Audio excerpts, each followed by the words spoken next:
दे नाखून भी अमीर माविया तराश रहे, हुजूर दे वाला दी कटिंग भी सैयदना अमीर माविया फरमा रहे। जो वक्त पहुंचे ना पर्दा फरमान दे करीब करीब, ये तवज्जो रखना, इश्क और मोहब्बत की गल। जो वक्त करीब करीब होया, आपने फरमाया कि जो मैनू कफन देवो और कबर च दफनान लो, मैं हुजूर दे मोए मुबारक भी कट के रखे हुए ने ते मैं हुजूर दे जिहड़े नाखून तराशे सी वो भी संभाल के रखे हुए ने। मैं हुजूर दे मोए मुबारक और हुजूर दे नाखून मुबारक मेरियां अखां ते रख करके मैनू दफनाना। जेड़ा इन्ना हुजूर ना इश्क करदा होवे, अज कोई उहदे खिलाफ बोले, मैं कहना तू अपने नसीबां से रो जा।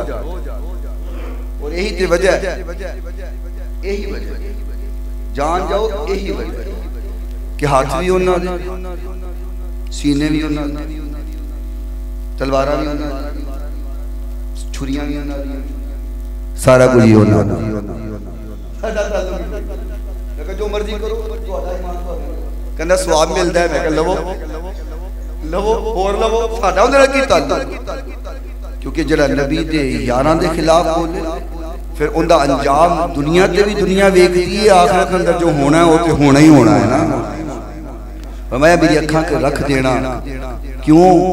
हमाया जो कबर अंदर हुजूर आन ते हुजूर नू हुजूर ते नाखून ते वाला दा वास्ता दे करके छुट जावांगा।